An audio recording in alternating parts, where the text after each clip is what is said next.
Kaboom! Teach them! Always make sure the message reach them.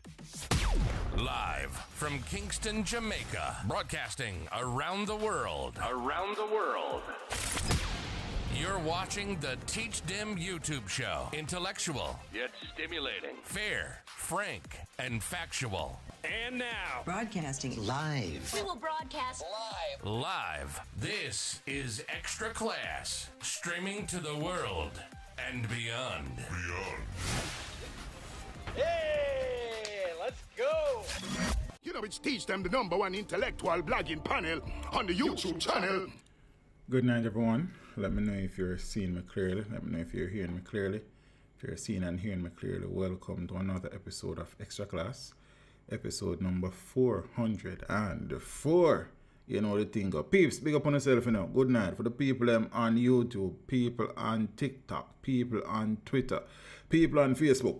Big up on yourself, you know. Good night. We're there. Yeah, this is Nature. Ellis representing for Extra Class. Seeing we teach them. Little piece of my story.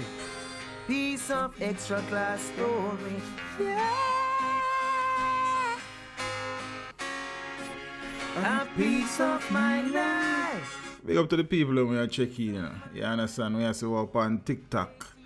I am bribery, Zane, Lonnie Lou, Angela Roberts, Floyd Johnson, Peter Peterson, Garnet Reed, Floyd Johnson, Ray Charles, Mikey. All the people over TikTok, big up on yourself, you know. You know, and the YouTube family, BM Pressy, DS, Riri, Brad Smith, Richie, big up yourself in the family. DS, Black Champion Son, Purple Royal. All of the people in the building, big up on yourself. You know. Sis, Rosie, big up yourself. You know. So, Bachelor, we are dealing with. Omito, big up yourself. You know, bro. Extra classes for the try. DeAndre, big up yourself. You know, broski. We are dealing with Father Errol Stewart. Working hard for a solution. Chaka, the dancehall legend. Big up yourself in the family. Unstoppable. Alet, Marlon Boom, all the people them who are up on TikTok. Big up on yourself, you know. Bart Smith. Big up yourself, you know. I called the man Brett earlier, the man named Bart. The chef. Good night. How are you? I want to moderator just turn on subscribers more down there. Alright, big up on yourself, sir. Killy Bryce, Father Bryce, big up yourself, you know. I'm not sure I love your name still. You have to be careful to the names I will answer to and I will take on to, you know. You understand what I mean? But big up yourself, you know, family, give thanks. You see me? Yeah, people. So I come to talk about a few little things and then I don't stay all night to do, you know, because I have an interview 9 o'clock in the morning. Zane. And I don't do research it, so I don't want to pressure me tonight. You understand what I mean? I say, but peeps, big up on yourself, you know. You see, some things, big things are going 2024. You know, somebody has said my audio low. What you mean? People, not hear me? I don't know. My sound loud in my headphone. I don't know, I guess. So I don't know if you not hear me still. You see me, I say. Live on, Marriott, big up yourself, you know, brother. The whole heap of things are going. The election, local government election thing is still unraveling in some places. Magisterial recounts. Everybody win. Somebody win today, somebody win tomorrow, somebody win the next day, somebody else win the day after that, and so on and so forth. So that's still a deal with itself. So we are what now? 1 week after election, I think, and instead of getting down to doing the people's work, people still have quarrel over who win election and who lose election and them something. You understand? The fallout from the Everall Warmington resignation, or because he has said he was fired, continues, and I suppose that will be unstable for the foreseeable future. One word, I mean, I don't have time for you all for politics in the night and night. I can't bother with them. You understand what I say? Mr. Dennis Meadows in Bina say some whole heap of things and all sort of something. So we just look on it and keep it moving. You understand? Lady Marcia Webb, good night. Anne-Marie Allison. D-Weir, big up yourself in a long time and I see the one, you know. You see me? And thing, Ron Carby over on TikTok, big up yourself. You see me, I say a lot of people who are up on TikTok, man, as I respect. Twitter, same way. Then Facebook, same way. Maybe Instagram coming soon, we'll see. So, Commissioner of Police, Major General Anthony Anderson, is not seeking to extend his tenure as Commissioner of Police. I suppose many people will have. Probably I need to do a call-in stream as to gauge the viewers' opinion on the performance or lack thereof to some people of the outgoing commissioner.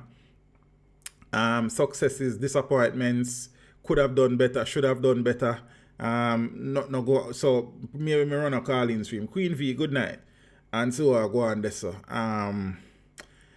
So, you know, Major General was a military man, and I am hearing sounds that is suggesting that the next commissioner will be from within the JCF. Derek Palmer, big up yourself. Zane. If you know what I deal with. And something. So JCF looking within for a new commissioner. So the new commissioner of police to replace Major General Anthony Anderson will come from within the ranks of the Jamaica Constabulary Force, National Security Minister Dr. Harris Strong says. Anderson's contract expires at the end of the month, and one of the contenders for the post, Deputy Commissioner of Police Kevin Blake, I think he's Dr. Kevin Blake, was slated to be interviewed this week. Now, Blake's name has been mentioned along with that of DCP Fitzbailey as a potential replacement for Anderson. Now, he accompanied Chang, which is Blake, that is, on Thursday's Standing Finance Committee meeting, catching the attention of the opposition spokesman on finance, Julian Robinson, who quipped, "Is DCP Blake's presence here a sign of things to come?" Now, Chang responded by disclosing that the interview process had begun for a new commissioner of police. And we agreed this year that we would interview our DCPs and that the structure of the force allows their leadership to emerge internally, Chang said. Now, Anderson is an Army veteran who was brought into the JCF to fill the post of commissioner vacated by George Quayler and was sworn in on March 19, 2018. Now, prior to Anderson, former Army men Colonel Trevor McMillan, 1993 to 96, and Rear Admiral Hardy Lewin, 2007 to 2009, were also drafted into the JCF to fill the post of commissioner. So we have had commissioners from the military, commissioners from out of the JCF, and we're still treating with the crime problem. Some people may have had a little bit more success, quote unquote, than others. I guess depend on what your barometer or your bar for success is. So I guess there's that. I know some people who see Major General as a complete failure, and some people who seen his tenure as one that has been, despite the challenges, progress has been made. I don't know that people say it has been successful, but I suspect some people will be of the view that progress has been made in some aspect of the policing and the police force, the infrastructurally, resource-wise, and something. So we'll see. I think Macmillan was the one who was best in his time. I was a very little boy when Trevor was commissioner. Let me say, very little boy. So we'll see. I guess we have that discussion in due time.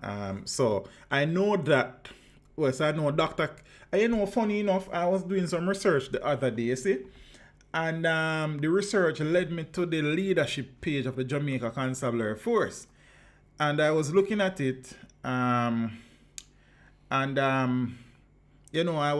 looking at the academic qualifications that many of the people in leadership within the JCF have.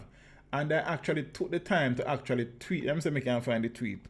Funny enough, so Dr. Blake was in it, Fitzbailey was in it, think Ricketts was in it, Phillips or Ricketts, one out of the two of them and some other people. So the tweet here. So let me see if I can share this. Because more time, I don't know, I say something sometime and them just happen. I don't know. So the tweet here. So the tweet says, so before I read the tweet, so the four people, Fitzbailey, That's Dr. Kevin Blake, the name that was mentioned along with Fitzbailey's. This is Howard Chambers, Senior Superintendent, and Christopher Phillips. So it's Phillips and not Ricketts. So I posted those screenshots with the tweet. So I was doing some research which led me to the JCF leadership page, leaders page, where I found out that many of those in the high command have up to 2 master's degrees and a few even have PhDs, like Dr. Kevin Blake. Hopeful that the academics can further find and implement programs to positively aid the crime fight. I posted this on the 27th of February. See the date there? You understand? And these 2 men at the top have since emerged as front runners in some people's estimation for Commissioner of Police. I never have no inside information. I not even did know nothing about them something. As I say, I was just doing some research and I end up over the page and I decide to tweet it out. So, and see it there. I suspect Fitzbailey is more people are familiar with Fitz as he has been in charge of the crime portfolio. He has been in the press a lot, so many people are familiar with him and stuff, and many people would have been familiar with him from his time in CTAC, because there were some very high profile things happening at CTAC. Well, that CTAC was involved in at the time, so he has been, very prominent in the space for a long time. So I suspect he may be somebody who some people say no, because I've seen where people have accused him of being political. I don't know how them come by that. Among other things, I think he has served the force well. He has excelled at every level that he has been at. The crime portfolio beat everybody. So I don't know. I suspect that he may be leading in terms of visibility. Dr. Blake has been there doing his thing, I suppose, and we see what going on. So we watch and see. So yeah. Now, moving on, Fitzbailey was head of organized crime, fraud squad. He was a detective when I was a youth. See, and I think he was in charge of the St. Ann police division at one point in time as well, before he went over to CTAC. I not even realize he did in a fraud squad. So, you understand what I say, but I think. No, Beachy Stout, Beachy Pratt. You understand? He was found guilty. He is slated to St. Andrew Central, yeah. He's slated to be sentenced one of them time. And we have had discussions before. Lawford, big up yourself, Howard, over upon TikTok, manners and respect. We had discussions because we have been tracking the trial, Beachy Stout trial, and we would have agreed that any verdict was possible. The evidence as was shared in the trial was one, and then some of the issues that came out in trial was another one. So truth be told is that going into the completion of the trial, I don't know if everybody was 100% confident that he would have been found guilty, especially considering the fact that the conspiracy charge was thrown out. That was actually brought back against him by the prosecution, and the judge accepted it, and he was actually found guilty of conspiracy. But the conspiracy charge, where them did have him on first, never made no sense, because Imam Barnes never conspired based on the evidence. It was Imam Bobla and Barnes. So he was found guilty for murder and conspiracy as well. Casting of the Beachy movie. I am surprised with the verdict in some sense, to be honest, because Richie would have been going through the trial, and some things pop up and things. I am not surprised, Zine, but I wouldn't have been surprised either if the verdict was different, based on some, as it relates to my growing understanding of how the law works and so on. But I suppose Portland people will tell you that justice has been served, and many people out that side are of the view that, Beachy is just paying for one of his infractions. Yeah, because it has been suggested, posited, postulated, intimated that Beachy Stout has been involved in many unforeseen things down the years. Those allegations have always been swirling. So, yeah. No, so I'm going to read some local things. So I don't know the verdict already. And thing, sentencing a forward up and them something there. He is also to stand trial for the murder of his first wife. So there's that also.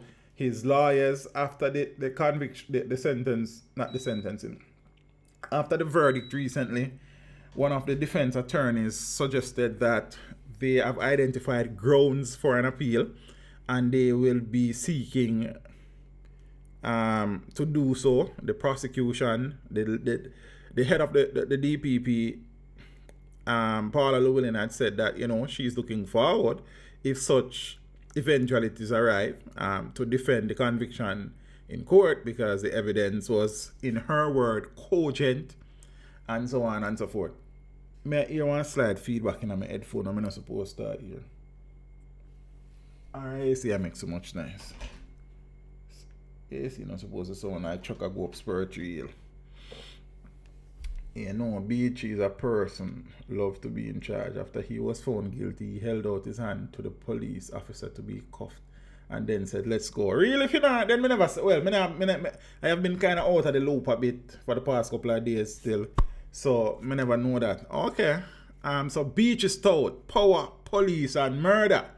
So these are two paid articles that were published by the Gleaner. So I'll share them. Very interesting. And things. So when Everton Beachy Stout McDonald was arrested in August of 2020, it appeared that no jail cell at any of the 8 police stations in Portland or the neighboring parish of St. Mary could hold him. So Beachy Big. The seemingly larger-than-life Portlander was placed miles away in the custody of the Lawrence Tavern police in the hills of rural St. Andrew. Cool place. The Gleaner gathered that even then he was making offers to cops to pay them for phone calls to check in on his business in the wake of his detention. For the citizenry in Portland, this move by the Major Investigations Division was icing on the cake and made the widely held belief that McDonald wielded influence among the parish's police corps. And that his wealth could influence the law. Now, during a special investigation by the Gleaner, months after his arrest, our news team hit the ground where individuals in Portland described the man as untouchable. Good night, Kerry. A long-time friend told the Gleaner, them a Portland can't lock him up, Cause where the news station, Port Antonio, make a Portland. Right now, him did own the land. And the title them did a wait pan for make him get him money cause of some mishap with the papers. How you not say? McDonald, 69, was convicted Wednesday in the Home Circuit Court along with the co-accused Oscar Barnes for the July 2020 murder of his second wife, 32-year-old Tonya Sassy McDonald, 69 and 32. Double. I'm in love with a girl nearly twice my age. Jano. During the Gleaner's visit to Port Antonio, it was unearthed.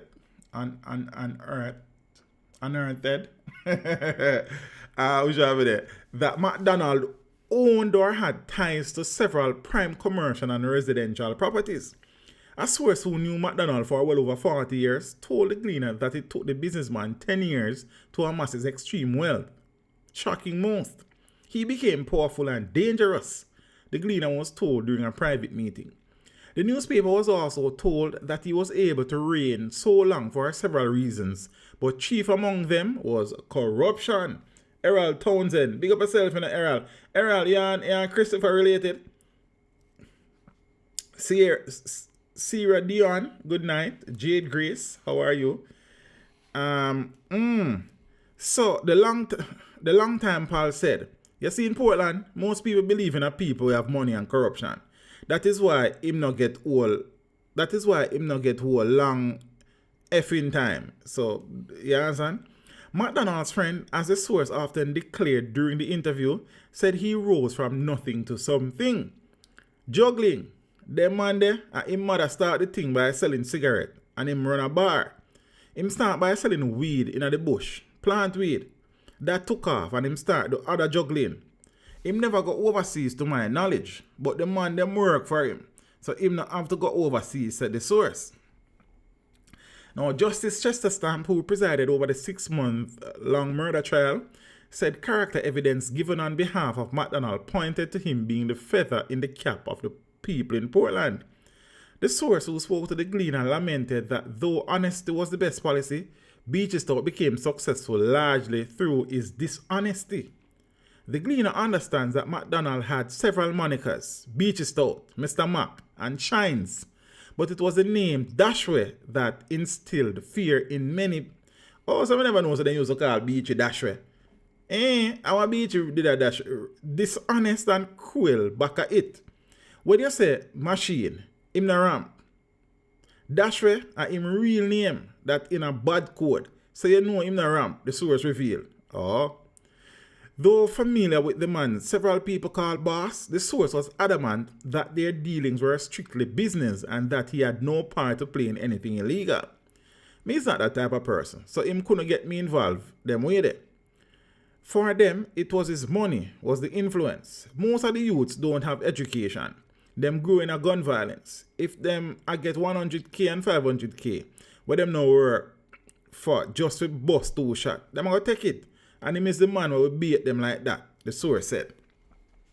Now, so the prosecution main witness, a self-confessed criminal Denverlin Bubler Minot, testified during the just concluded trial that he had been contracted by McDonald, his former employer, to kill Tonya. Now, Minot is serving 19 years and 10 months in prison for his role in Tonya's murder.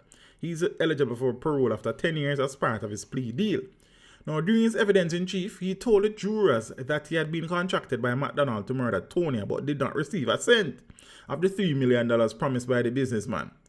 At the private interview in 2021, the source kept looking over his shoulder, and each time someone passed, he stopped talking, man, nervous.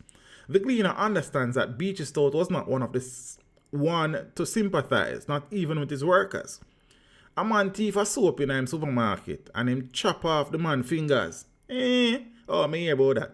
And the next time, them throw away some soon expired goods and a staff got take up one and he was beaten for it, the source revealed. Then what kind of wickedness then? If you see them two spoil and you dash them and the man take away, beat them. Several persons in 2021 said they would not be surprised if McDonald beat the cases. Him having money. You will see him back a street. Him not have no use to the money now, so the only thing him can do is spend it on his defense, a resident said. Well, a resident said at the time, there were those as well who thought he was better suited where he is behind bars. One resident said, too much innocent people get hurt. You can't hurt a man for your house or them thing there. How long can you live in a building? How long can you spend the money or drive the car?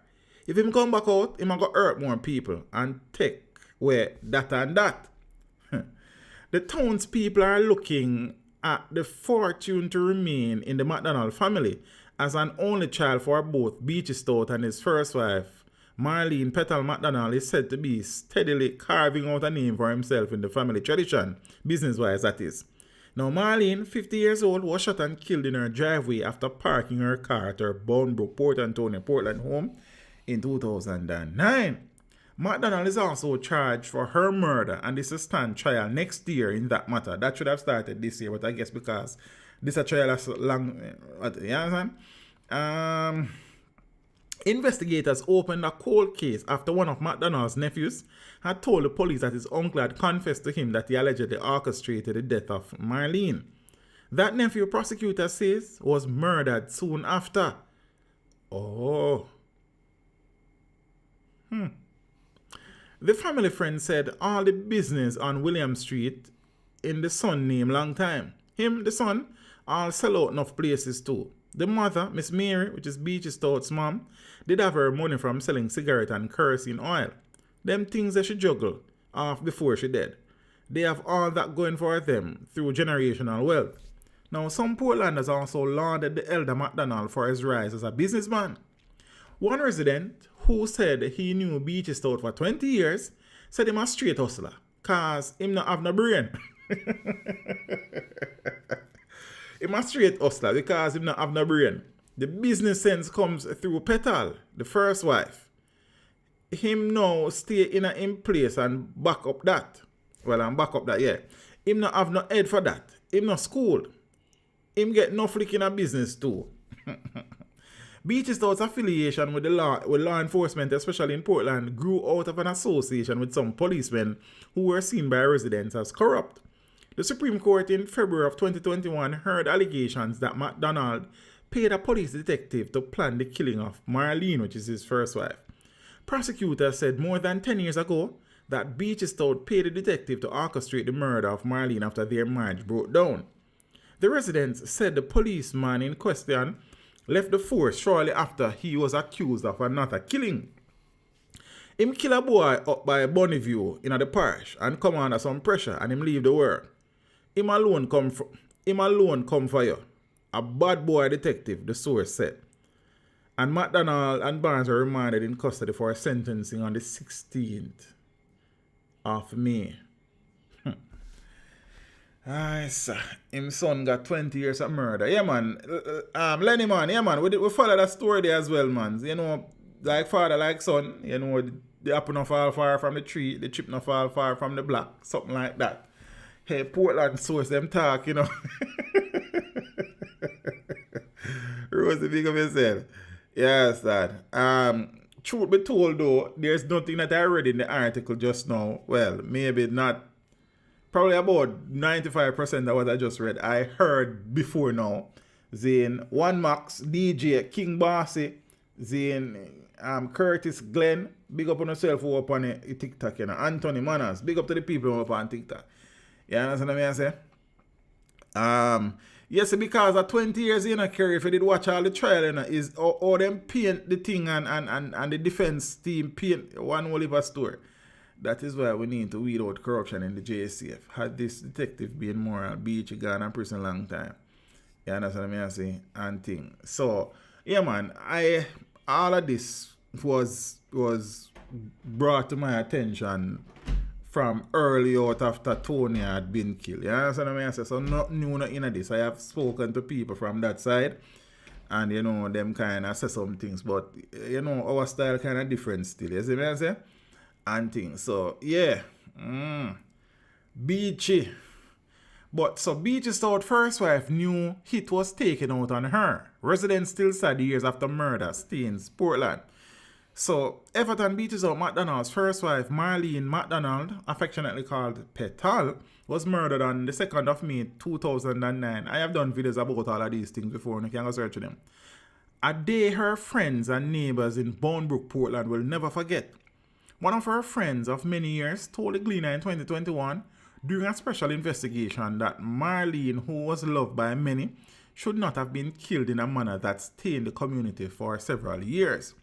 The matter languished for years before her husband, who had remarried, was charged more than 12 years later. Now, Marlene was reportedly shot in the head in her driveway on Bournebrook Crescent as she made her way to open the gate. Gleaner sources say that Beachy Stout was a driver of the getaway vehicle. Marlene's friend, who will remain anonymous out of fear for speaking publicly, said they should not have killed Petal, as she was affectionately called. Now, Petal would turn him Beachy into garbage can, you know. She and him went to court and she could take away everything the friend said. The residents remembered her funeral day and said she got a good send-off. She was buried in the Prospect Cemetery in the parish. Now, I went to the funeral and the burial. I remembered she was buried way up in the corner. Them shouldn't kill her. Just as she got in at the gate, the man fired a shot and killed her, a male resident told the Gleaner, adding that a large crowd had gathered at the scene. Now, Petal was killed some 2 years after she moved out of the marital home she shared with McDonald, the Gleaner was told. Now, the residents say they were observant as the community is close-knit. One told reporters the gentleman never lived down here, and just the wife and the son and grandchildren.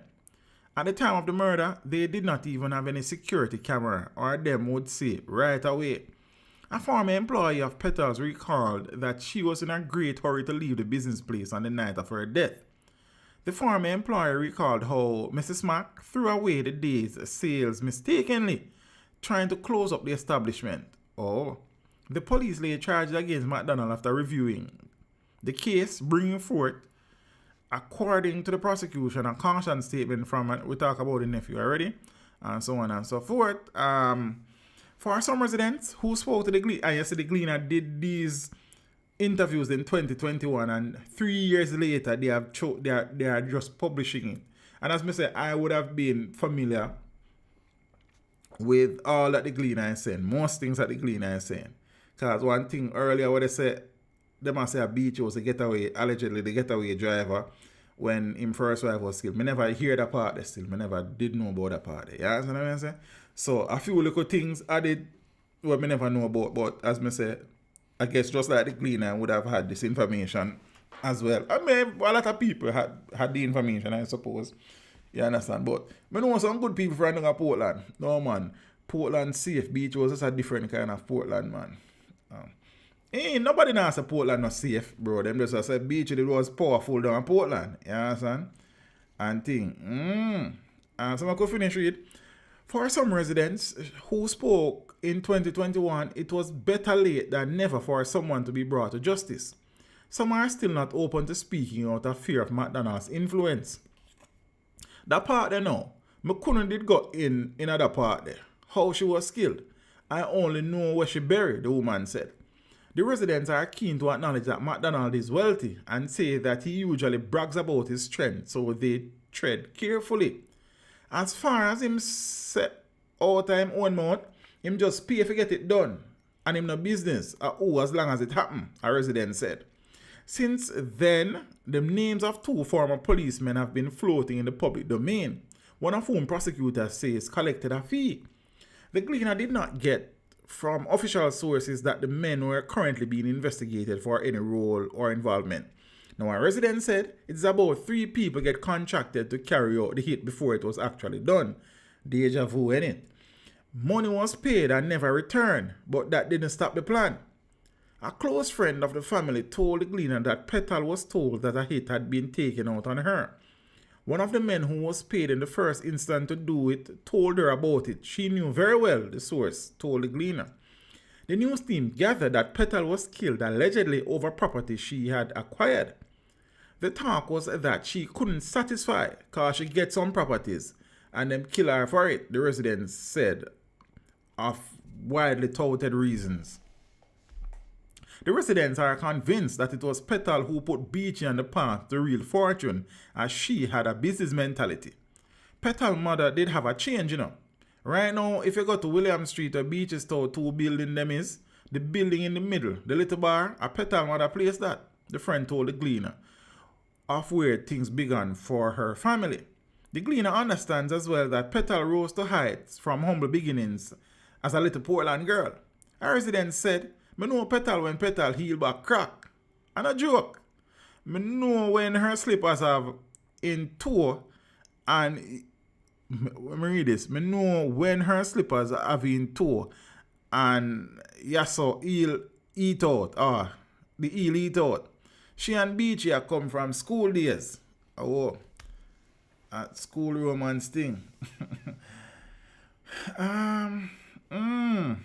Yeah, man, poor Lady Karen, how are you? How we reach on a Portland not safe? I get the part there. I see at second comment now, I see. Portland has been the parish that has recorded the lowest numbers of murders for years. You understand? So we know that. We don't think nobody has a Portland not safe. We just talk about some things that go on in Portland with Beachy Stout, Beachy Sprout. You understand? The man with the cloth. I don't know. So yeah,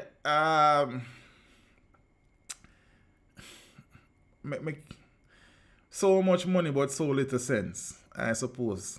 But I guess then if you have money, I guess you go and probably try to use it by power and influence and fear, I guess, and respect, among other things. You understand what I say? Because, well, I don't know still. I guess it's easy to say some things within a situation, but I can't see myself, I get involved in them things over, make it an answer. Because if you are 69, married to an empress who are 32, it now go boy, I don't even know if I tell Beachy, because I say Beachy, if you need to ask me, then tell him, say, brother, don't bother with that. You understand? Because right now, 69 and man twice as old as Tony. So it was going to break down for so many reasons. One, like, them interests would be different. You understand what I say? Seeing sexually at 69, I'm not sure how well you can keep up, if any at all, with a 32-year-old empress. You understand what I say? She a go want go party, seeing a young girl, you see me, you a go want sit down on a rocking chair, and why it just when going. I guess you see. So them say them good, them are appeal. So make we see what go on. But the truth be told that this trial was a very shaky trial in my honest opinion. You understand me? I say some things will come out of that trial here, seeing with the investigation, seeing with the witness, it was just shaky, to be honest. Because I don't know if it's a Moonlight, because I say, then when you look on it now, you see me? It's like, so Moonlight, I don't know her age, but say Moonlight is 69. You know, they say, oh, like Mooney bright eye shine still, but say she's 69. And she and now link up with a young stallion we are 32. Then Moonshine, with all her wisdom, I got know, say, here what go on. She can't really satisfy the young stallion at 32 at her 69. You understand what I say? Right now, she just is a cougar. You see me? It not go work. You understand? And vice versa. At 30 odd years difference in her age, that you know. A father and daughter business, that you know. Yo, that couldn't work out. You understand? So if Beachy now did just enjoy himself with some young girls, different, but the dream decides him I got married, and it just, you understand? And I castigate Tonya. You understand what I say? I am just saying, relationships with such age difference, them not really is married. The French PM is married to his teacher still. When I say Angie, I never know that. The older the moon, the brighter it glare. You understand me? I say, yeah, I said that in Richie. I said that. You understand? That in a moon. But you can't stay there. Yeah, moon. MS, how you doing? Hope you're alright. MS go out to the horses. Look. From the beginning, and love is blind, and then they are dumb and deaf sometimes, you know. You understand? I know if I'm who you love to, you know, I don't say no. But if you really are going to sit down and look, and I suppose in everything you have exceptions. I am suppose you will have relationships with the age difference being like that and them work. You understand what I say? Because both persons are committed to making it work. Zine, maybe the culture is different. Maybe, I don't know, it will work, but it not going to work most times. You understand what I say? Nicole Wolf, good night, how are you? And things. So, I don't know your answer. But Beachy try so many times to kill a girl, and Beachy is saying, you make a girl go on, man. You understand what I say? You have your money. Seeing having a woman's touch, that'll be a problem. If you can't get it willingly, you pay for brother. You understand what I say? I know nothing that. But a man just, I guess Beachy did probably reach a stage to where him feel like, say, him infallible. And he's above the law, yeah, so teach him to look upon for me, all you are nice, man. Light at the eyes. If not, an eye candy rasta. You understand? But when you have your money, look something you carry to someone, you know. You see me? When your money enough, no matter how you're crufty and rusty, you understand what I say? It can work. Yeah, that means I say, Lady Roxanne, you have exceptions to every rule, you know. You work, you know. But both parties have to be committed to making the thing work. You understand what I say? And things. So I don't even know, yeah, sir. As me think what Beachy get caught up in, but Monica, him probably get away with things before him feel like saying can get away with it again. So him feel infallible and touchable. You understand what I say? So, I don't know. You see me? Yeah, but Kerry, I just saw a thing when you have when you have money, sometimes people look beyond the looks. You understand what I say? And thing. Cause say.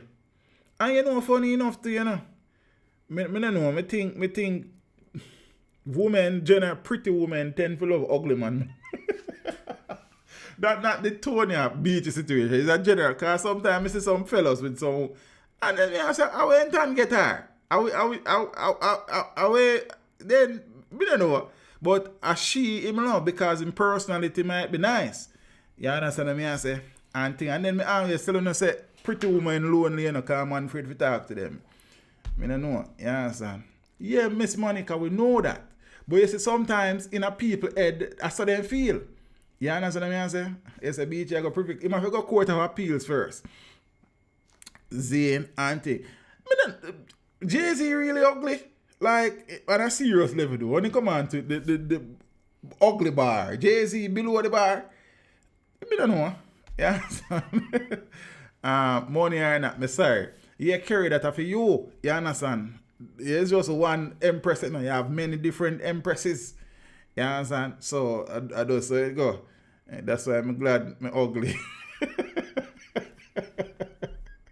Tesha, where you get that? Rosie, there's a little thing where I say the more beautiful the woman is, the lonelier she is, because men are normally intimidated by her beauty or her appearance, so they don't want to approach her. Me, I'm gone to her.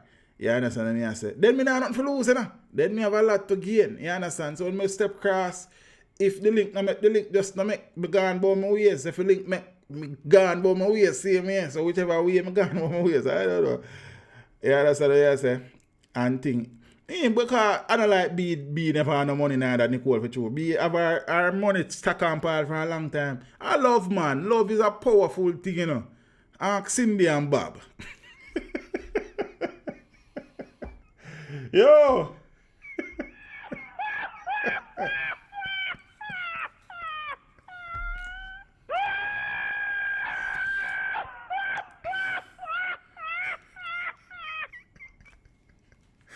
As some years, Rosie said, this is a thing, you understand? Where, you know, because you have some men are afraid to approach some women. You understand what I say? So, you know, I think, I think, look, the truth of the matter is, Zane, the truth of the matter is that the Beachy situation will continue as you have human beings existing. You understand? The lure of, you know, resources and riches will always be attractive to some people.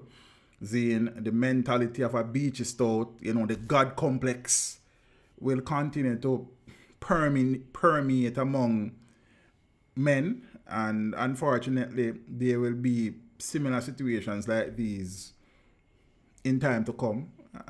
It's the nature of the world, I suppose, and the heart of men and women, I think. So, it's what it is, Zine. But, you know, I remember when the conspiracy theory was, the conspiracy charge was thrown out, you know, everybody, that Beachy go walk and the system corrupt, and I guess, I don't know if those people will look on this and say, the system not really so corrupt after all, but I guess the system don't corrupt for them already, so I don't know answer. And thing. Yeah. But brothers, my Jamaican brothers, man them, here we go on here, sir. Zine, some things just I have a hard time to work out. You understand what I say? If it's a situation where you just have some fun and you see me, you spend some money on some young ladies and Zine, but the marriage thing there with an age difference like that, you know wise. You understand? So, man them, if you have an empress in your life with twice as young as you and you think both of married her, make sure you say you're really and truly sure about it, and you understand she has never given you any reasons to doubt her loyalty and commitment and love, and then sitting there. But say it's rough too, because you never know until you know, you know. You don't know someone until you know someone, I suppose. So, I mean, life, yeah, man.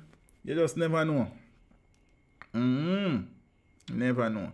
Now, speaking about one foolishness to the next foolishness. So, the Director of Public Prosecution served the alleged triggerman in the murder of Tashina Patterson and their 10-month-old daughter a death sentence notice.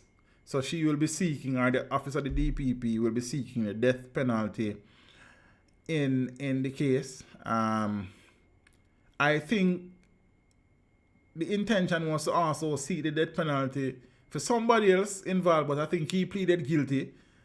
Something at the first opportunity he got. Zane. So there's that. The death penalty thing is not cut and dry. I think Tonya was 30 something. I say it earlier, but I'm not sure. I think she was 36, I think. Or 32. I don't want to lie on her, but he was 69 and she was 32. Zane? So he was 37 years or a senior. Something of that nature, I think. Yeah. Thereabout. Lisa, Sammy, good night. Watchman, big up yourself in the action. User 72 King Lion. All the people who are up on TikTok, big up on yourself. Zane, teach is the... What they say? I don't see. One look. Okay. Is the death penalty only sought for the trigger man? So far, yes, I think so. I'm going to read the article. Yeah, I think the intention was to charge to serve somebody else with a notice of the death penalty. But I think he pleaded guilty early at the first point. So normally the death penalty is not sought for people who plead guilty. You understand? And thing. What a time to be alive. Show the death penalty. So no, but the death penalty thing though, Richie, is something when not cut and dry as you can appreciate. Because in order for somebody to be, so again, because sometimes I read some things on social media and you see the lack of knowledge, as it relates to some things in this country is frightening. See? Like, I see some people I said the other day, said, then how come Royal Reed hasn't been charged? Then me I said, then what you mean? Me I said, whoa, really? So now, many people don't understand the dynamics around the death penalty. In the manner, I can never remember them name. Let me type in somewhere. I mean, not go find some work though somewhere. It's one night shift somewhere. Yeah.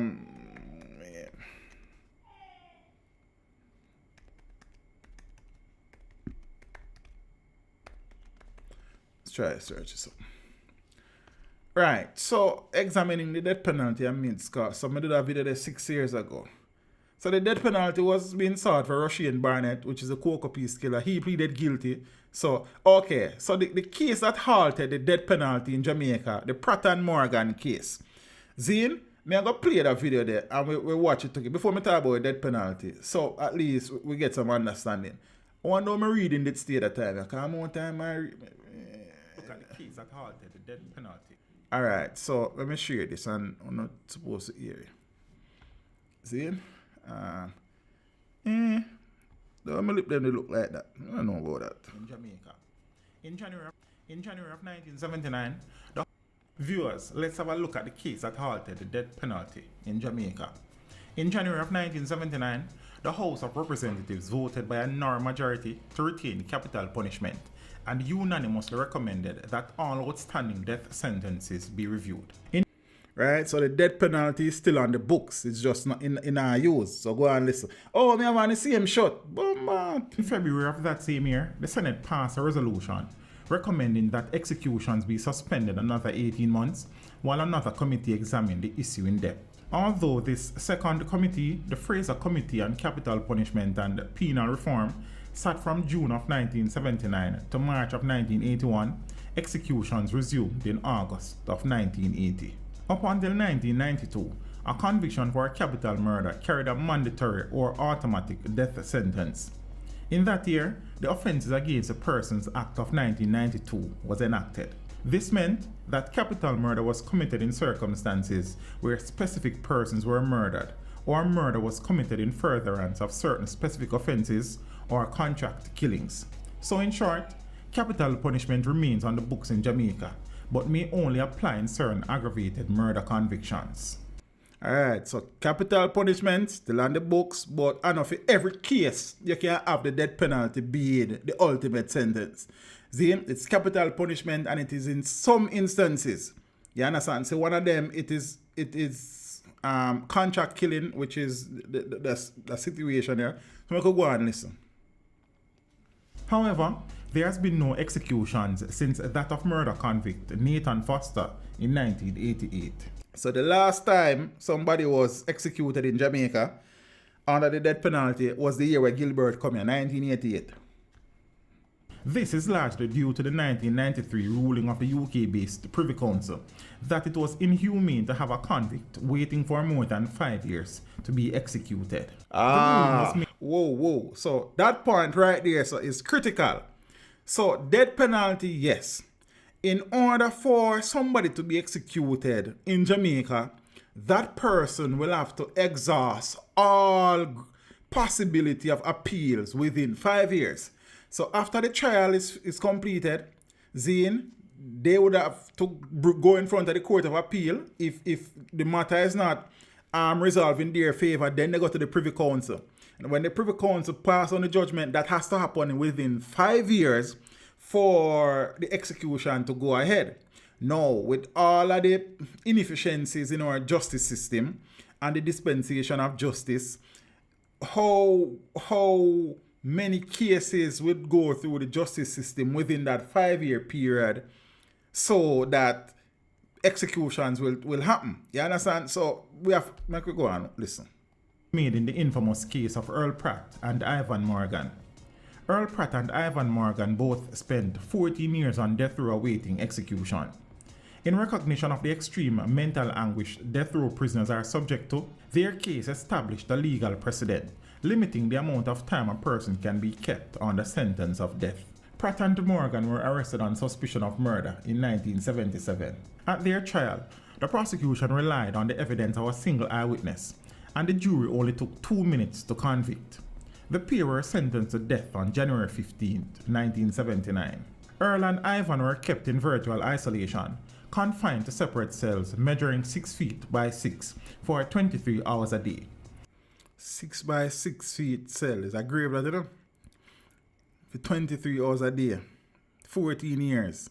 So the Privy Council use all those things in coming to a decision and passing down a judgment. So I could go and watch. There was no furniture. A sheet of foam acted as bedding, and the toilet consisted of a bucket emptied once a day. During their 14 years on death row, Earl and Ivan were handed their death warrants on 3 different occasions.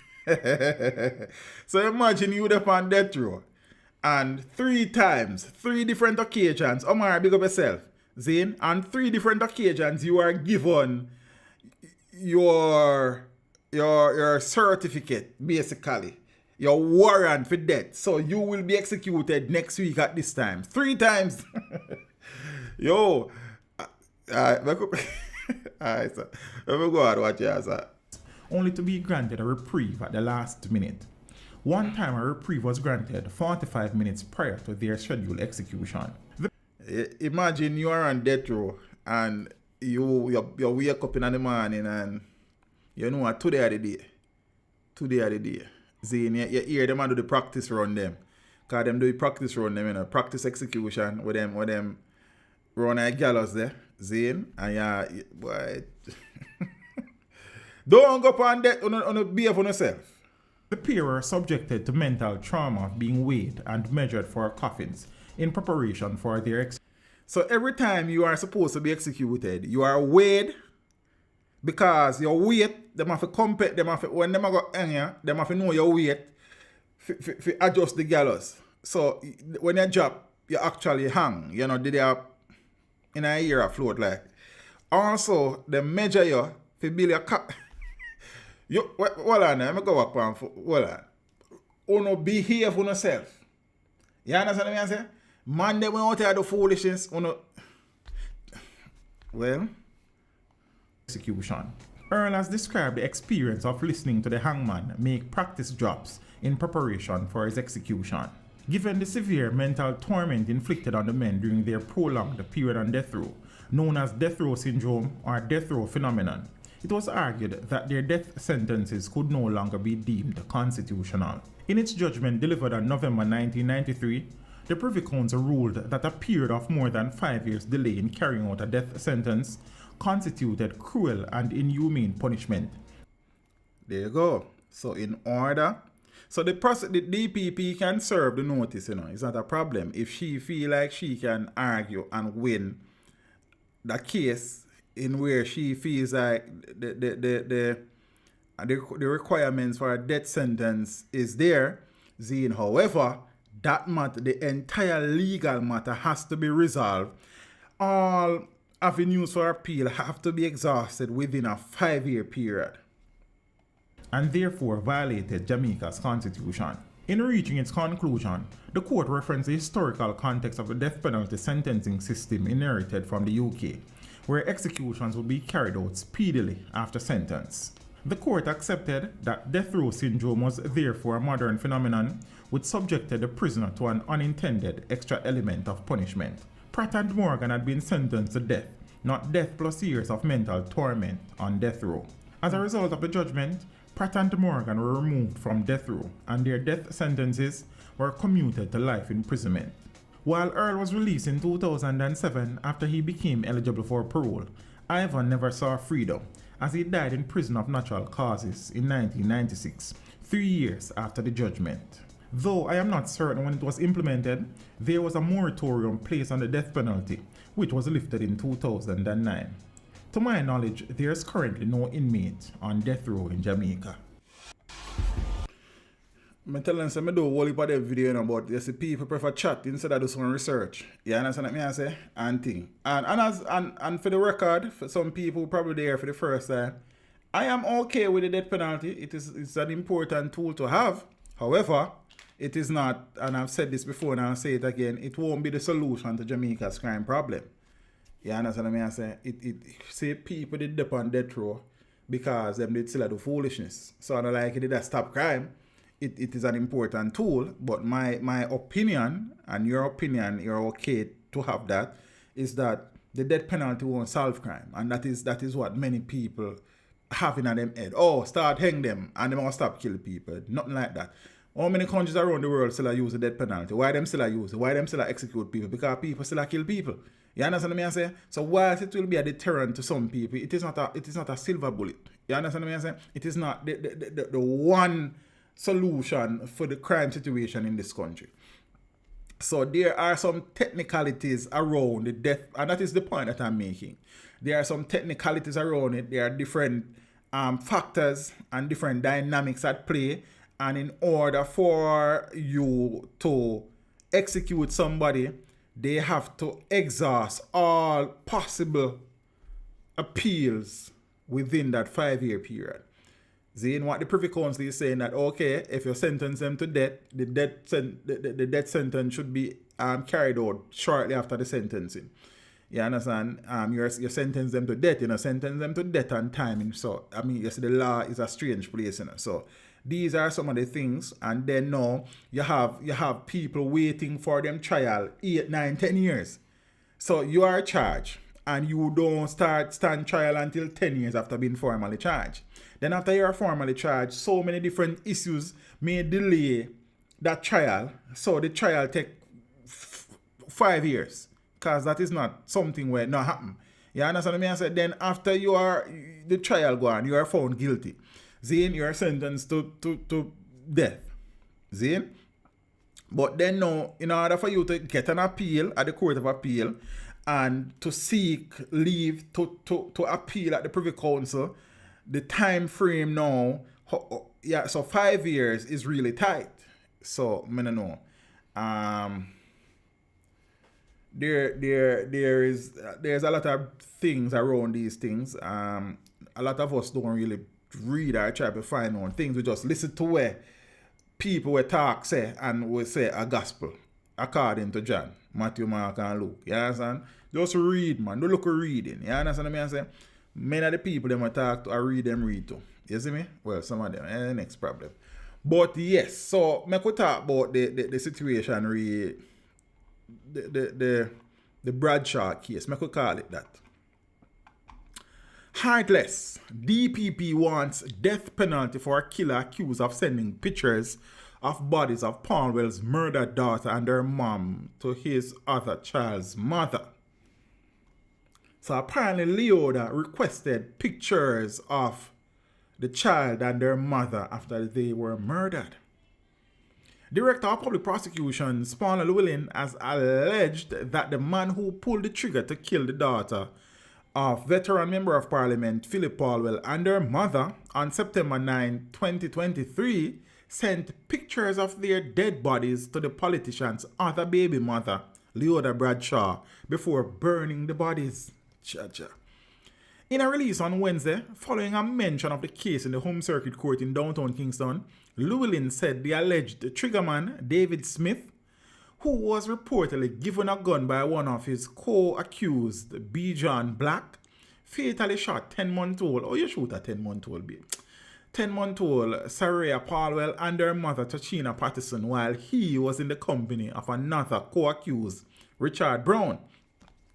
The Office of the Director of Public Prosecution, after reviewing the material and file, served a notice of intention to seek the death penalty on Mr. David Smith, said Llewellyn in the release.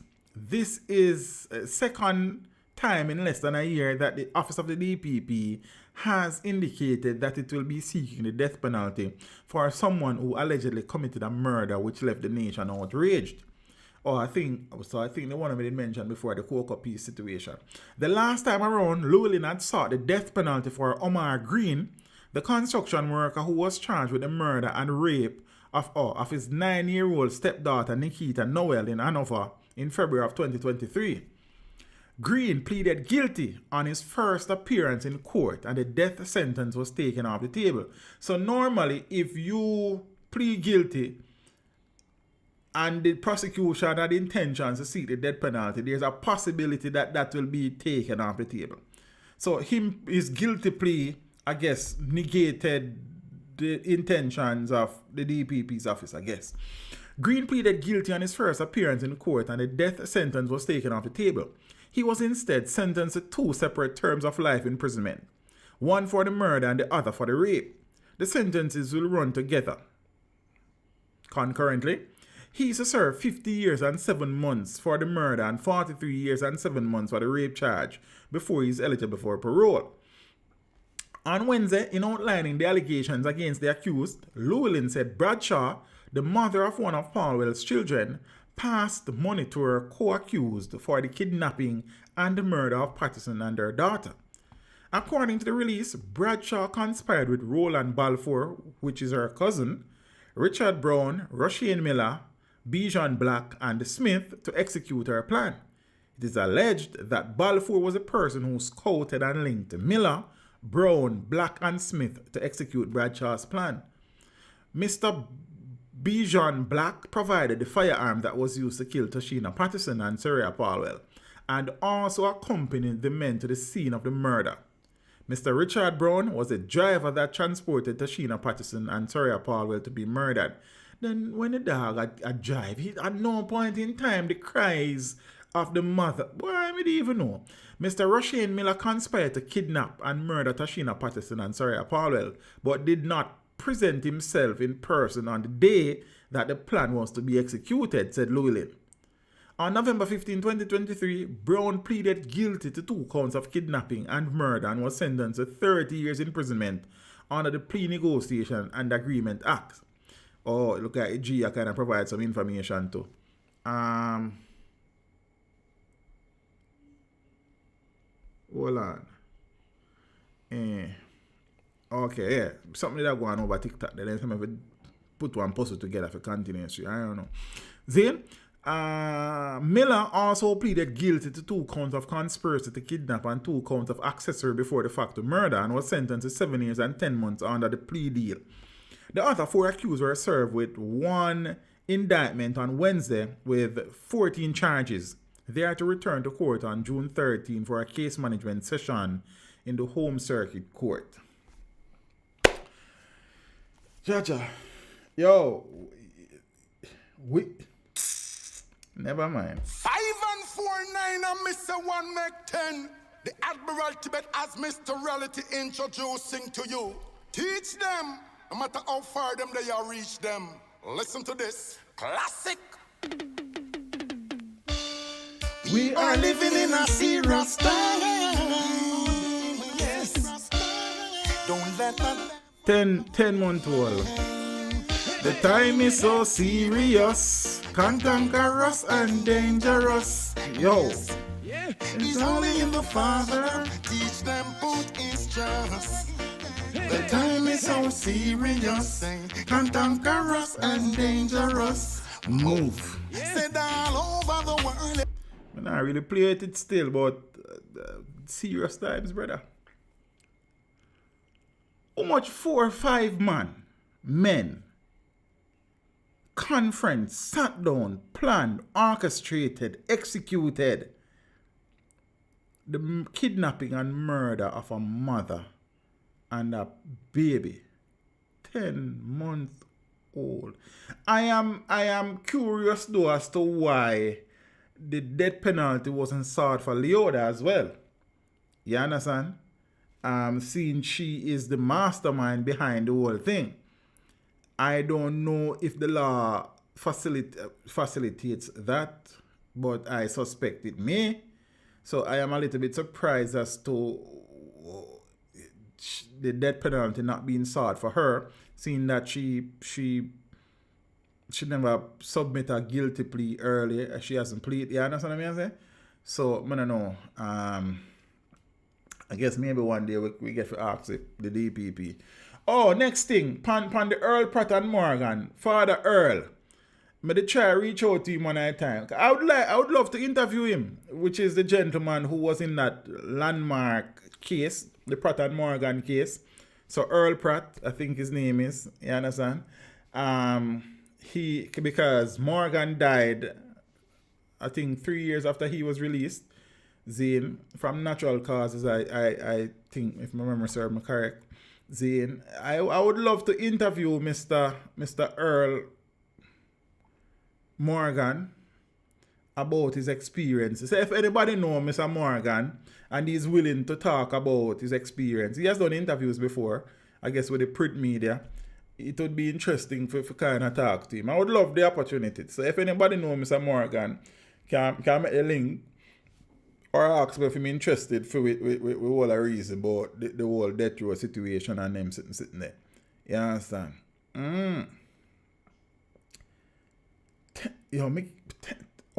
How do you point a gun on a 10-month-old child and pull the trigger?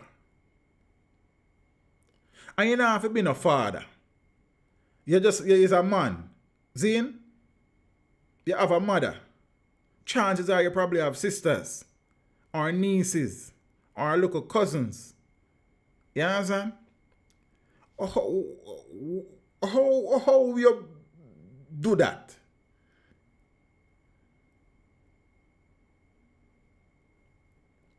So the truth of the matter is that men murder women. That it has been happening a long time. But how do you look on a 10-month-old child and shoot that child? I can't see through that. I can't see through that. I can't fathom that. I can't process that. Like, at no point in time the man them not stop and said this just wrong. Nobody. Well, I guess one of the brethren never got there. The day of the execute the thing. See? Like Mr. Williams, leave my door, sir. You understand? Go look work. But I don't know, sir. All of them, man, I forget the death penalty. All of them plead guilty. Because if you're not involved in this at all, Bridging, King D, why are you with Sir Davis? Everything good?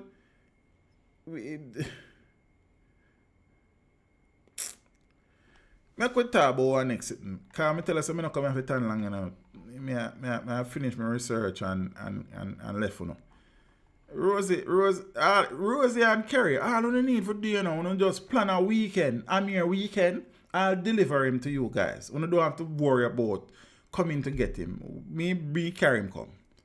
You understand? And I bet you no say, so me go on him Friday night and I bet by Saturday afternoon, you know, call me forth for cup. Me not answer until Monday morning when I come back for you. You understand? So you can stay there about justice to I'm here. Who can stay there? You understand what I say? Send him come now say, alright, Rosie, that's your word. Don't say a word in English. Yeah, I don't mind. Oh, okay. You don't feel a big chat and can't defend that. And I'm here all alone said him come back. It's alright. One of them time. We are work it out. No, the Vibes Cartels appeal. So normally the Privy Council, a judgment from the Privy Council normally take 3 to 6 months, thereabout. But one of the things that, you know, I guess whenever did that think about is the fact that this is an expedited hearing.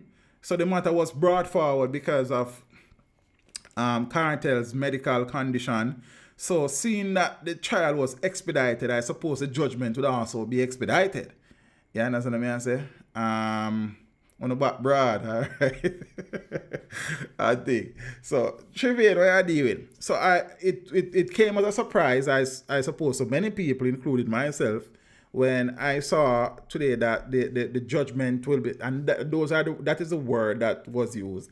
You understand? The judgment will be handed down on the 14th of March, which is next Thursday. Yeah, next Thursday at 11 a.m. Jamaican time. And it will be live stream. I think we probably need to stream after that the stream, you know. We see what go on. We see what go on for my day Thursday. About to head out, bro. Birthday, you know. Happy birthday when you forward, you know, Richard. Big up yourself, you know. You understand? Celebration start now. Say a word, man. You see me I say?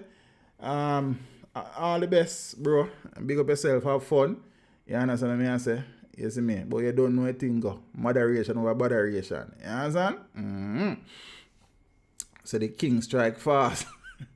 Well, and I guess, you know, the debate would be going on. Some people are saying, they know that quick so. It means say him are free, right? They know that quick so. Oh, him not come here. So I guess we'll see next Thursday as to what the law lords have come up with. So the Privy Kartel to know his fate next Thursday. So incarcerated dancehall artist Adija Vibes Kartel Palmer is expected to know his fate next week as the Privy Council has announced that a ruling in the appeal to overturn his murder conviction will be handed down on Thursday the 14th of March. The entertainer, sentenced to life in prison more than a decade ago, had been granted an expedited hearing by the Privy Council in October of 2023. Specifics regarding the DJ's case were heard in the United Kingdom on February 14 and 15.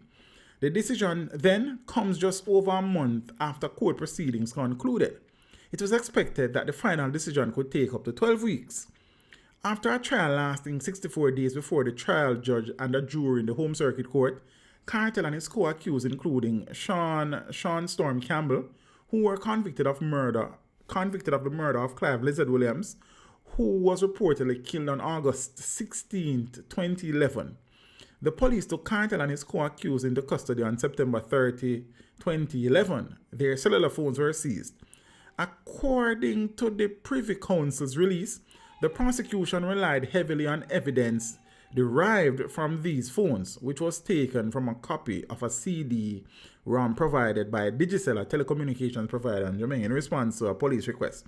It further stated that at the trial, Kartel et al. Challenged the admissibility of the telecommunications evidence.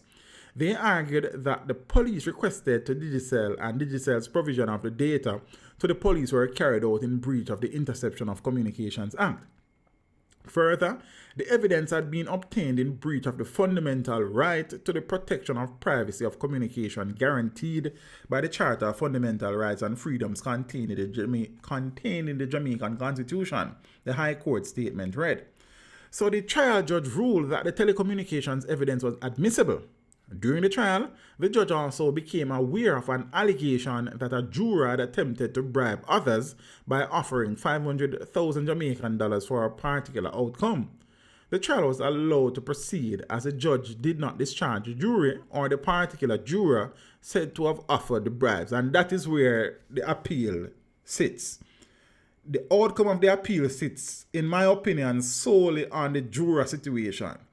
Will the Privy Council justices side with Justice Lennox to continue the trial, or will they say the jury should have been thrown out and the trial start over? So the other grounds, okay, they were submitted, but in my opinion, the outcome of the appeal rests solely, in my layman's opinion, on the juror situation. So the phone situation, the telecommunications, I don't think anything will come of that. Again, just my opinion.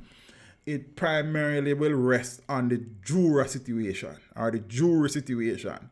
And that is where the appeal will be won or lost. So we'll see. But we could continue.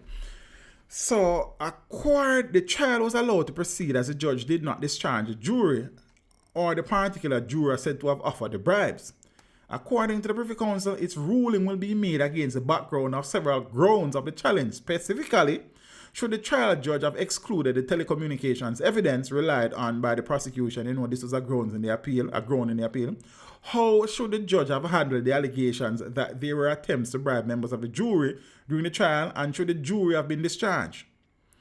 Was the judge wrong to invite the jury to reach a verdict late in the day, given the special circumstances of the case? I don't know that will be important either.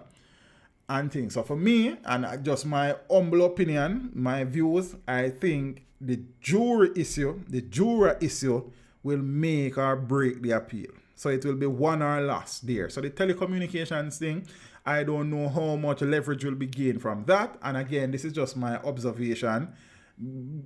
I sat down and watched every minute of the oral submissions in front of the Privy Council and thing. I would have paid keen attention to the trial and mostly the appeal. I would have read aspects of the transcripts and all of them something here, and just my view that. So next Thursday at 11 a.m. Jamaican time, I guess we will see what the outcome will be. Zane, Rosie, that will be so either the pendulum swing. Okay, a lot of people life will change forever. Juror, I think so as well. Yeah, so yeah, deal. So Kartel and 3 others were handed life sentences in March of 2014, and their appeal was dismissed in Jamaica's Court of Appeal before the matter was brought before the Privy Council. Oh, in my newscast today, I share one something where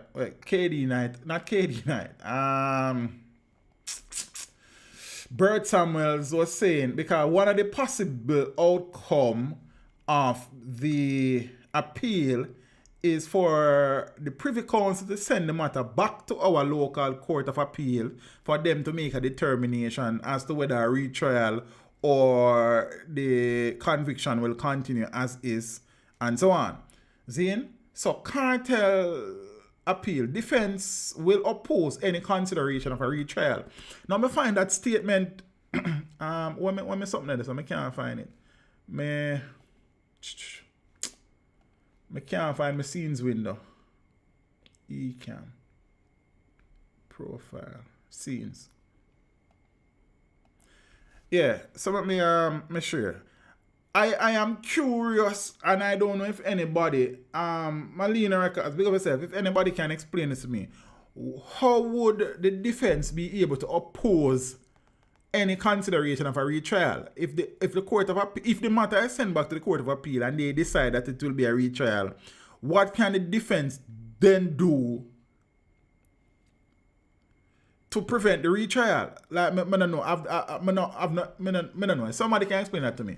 But defense attorney Bert Samuel says if the UK-based Privy Council send the Vybz Kartel's case back to the local court of appeal to consider a retrial, the defense will strongly oppose such a move. But how would, like, that is what I want to know. Is that a possibility? Like, I don't know. It's not like, I don't know. Jamaica's final appellate court will issue its ruling in the closely watched case next Thursday, March 14 at 11 a.m. So this is Bert Samuels. The men have already spent 15 years, 14 years in custody. Secondly, they have to pay attorneys again for trial. Thirdly, the witnesses are not necessarily available.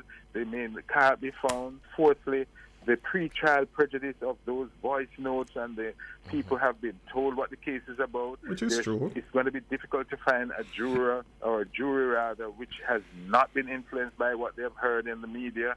And it's just in the interest of justice that this should be over. They've served, some of them, a third of their sentences already. Yeah, man, I get what Bertha said from the legal standpoint there, but this is my question. What, if anything, can a defense attorney do if the Court of Appeal decides to go and be a retrial? How would they be able to oppose? And it's a genuine question, and peeps, I don't know. So if there's anybody with that knowledge, if you're willing to share it, I'm willing to learn. You understand? Now, Kartel, whose given name is Adija Palmer, I don't know all of them story already. See? The men have maintained their innocence. The decision of the Privy Council will come a month after it heard oral arguments. Now, Mr. Samuel says he can't think of a precedent for a retrial after nearly 15 years have passed. Prosecutor is going to have to find cases where there has been at least 14 years lapsing between arrest and the retrial. That's going to be a huge deciding factor whether there should be a retrial or not, whether there are other cases in which this has happened before. So this isn't the question again now. So if the matter is sent back to our local court of appeal, will there be some sort of a hearing to facilitate the prosecution and the defense to come to an agreement, or the court of appeal will just simply say, okay, there should be a retrial or no retrial? So that probably me need to call some people and try to get some info, because me don't know. You understand what I say? So it's a genuine question. Interesting. Bert Samuels has said from the get-go that only one result he sees as being possible, and it's full acquittal. And I guess he was addressing another possibility just now. It in front of a Jamaican court. So, I mean, next week, Thursday, we'll see.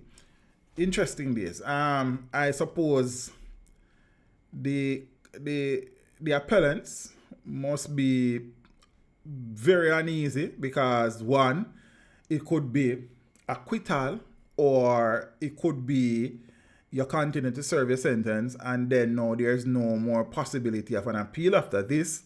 So I guess everything is on this. So it's going to be probably the longest week of their life. Probably the only week that was longer. I guess the week leading up to sentencing or the verdict in the trial would have been long, but then I guess it became even longer for the verdict, the week leading up to the verdict of the Court of Appeal, and I guess this week will be even longer. So I guess the week them will get longer. You understand? I don't know if the word is tainted though, Monica, because that word being tainted, say the juror is tainted. What the juror will be familiar with is the facts of the case. Does that make a person tainted? I don't know. So I guess you say it how you want to say it, and that is fine, but I don't know if tainted, well, I guess maybe, I don't know. But me knowing the facts of the case don't mean I'm tainted. It just means I know the facts of the case. But I guess you're probably right too. I don't know the answer. So next thing now, so the black man was tried and sentenced for his involvement in an organized criminal group, a gang so to speak. And it has been documented that there were two factions of the Clansman gang, allegedly one side by black man, one side by Tesha. Tesha now is in front of the courts being tried. Well, trial not started, but he, along with 23, I don't know if he's in the 23 or if it's the 24. But he is one of them. So Tesha faction, 23 alleged Clansman gangsters will return to court on April 18. So 23 men who are alleged members of the Tesha faction of the St. Catherine-based Clansman gang will return to the Home Circuit Court in downtown Kingston on April 18 for a case management hearing. Among the men is the alleged gang leader. I guess he's part of the 23 then. Is the alleged gang leader Tesha Miller. Miller is currently serving a 38-year prison sentence after he was found guilty of being an accessory before and after the fact in relation to the June 27, 2008 murder of JUTC chairman Douglas Chambers. So the state is once again mounting a case against alleged members of the Clansman gang. This time, the Tesha Miller faction. Now in September of 2021, 33 alleged members of the Wandon faction of the Clansman gang, including a woman, were on trial. The state was successful in convicting 15 members, including its leader, Andre Blackman Bryan. Bryan was sentenced to 39 years and 6 months in prison, while his co-convicts were handed sentences ranging from almost 2 to 18 years. In the matter currently before the court, the prosecution alleges that the 23 men are part of a criminal organization led by Miller. It is alleged that the men participated in several criminal activities between August 5 of 2017 and August 22 of 2022 in St. Catherine. This includes murder, conspiracy to murder, attempted murder, robbery with aggravation, illegal possession of a firearm, and illegal possession of ammunition. The men were arrested and charged under the Criminal Justice Suppression and Criminal Organization Act, or the anti-gang legislation, I suppose. The men accused of participating in criminal organization are Beachy and Thomas, Jermaine Hall, Kirk Forrester, Sean Gilzine, Owen Billings, Jermaine Clark, Sean Pottinger, Ryan Harrison, Michael Wildman, Ramon Stewart, Jerome Spike, Conroy Cadagan, Kimali Winter, Kemar Miller, Kemar Francis, Charles McCleary, Carlos Williams, Dwayne Freighter, Ronaldo Spence, Nashawn Guest, Lamar Rowe, and Giovanni McDonald. And Tesha Miller is booked for being the leader of the gang. Now, according to the Office of the Director of Public Prosecutions, at least 2 additional accused people, as well as other offenses, may be added to the case at a later date. So, Black man would have faced the court. Now, Tesha Miller will face the court for similar charges, offenses. So we'll see how. As a matter of fact, there was an incident yesterday where I am watching Fitzbailey around here. Everybody already have their opinion about that case already. DeAndre, I'm not sure DeAndre I talk about, no if I do. And thing. What may I say now? See it right. So the one done trial have concluded. So 33 men started in that trial. 23 men are starting in this one. I don't remember the presiding judge's name. I know I read the name yesterday in a newscast because apparently Tesha refused to be taken to court and had to be dragged to court, I suppose, based on the report. His lawyer mentioned in court that he was used as a punching bag and needed to get medical attention. So I guess we'll see how that goes on them something.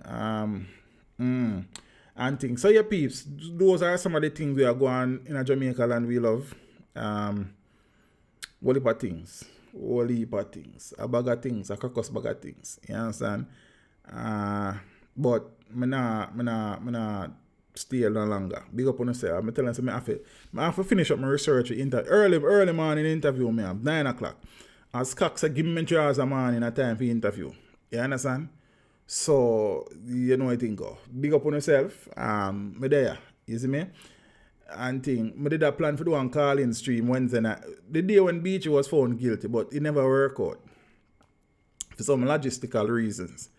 And thing. But big up on yourself in a piece. So there, me there tried start back the news. I need to go back on camera for the news. All the look at things. When I work on them things, peeps, big up on yourself. You can't you can leave early. You ask me if I can leave early or tell me so I can leave early, Kerry. I don't know. Fix everything. The guy should give me permission or my mother. So please, big up on yourself. Have a great weekend. TikTok, big up on yourself. Twitter, big up on yourself. Facebook, big up on yourself. YouTube, big up on yourself. Big up, thanks, Lady Anne-Marie. Appreciate it. You see me? And thing. So me go wrap up research one interview.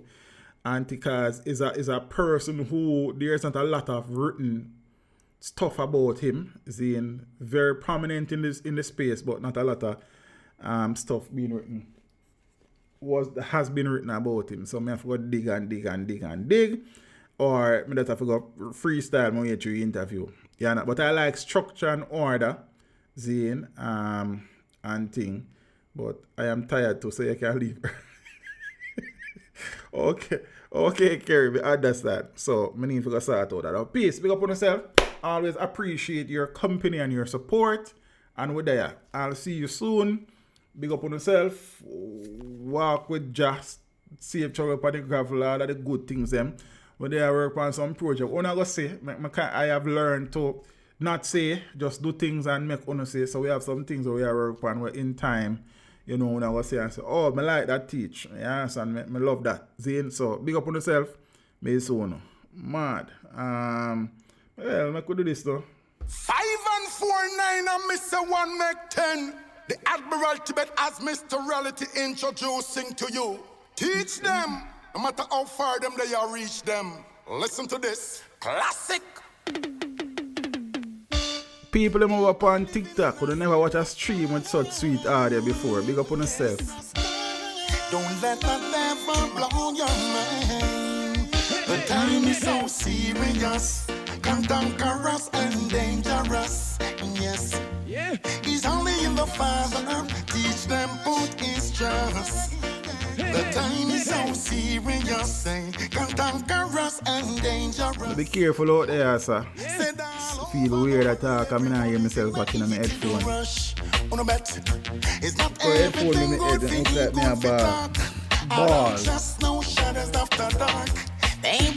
Nah, man, I dub plate this, man. I know 45, so this now gonna really pop up in them copyright thing. Well, I hope not. But dub plates are different from 45 VM. You understand? So we kind of learn things when I look a little, you know. So you understand?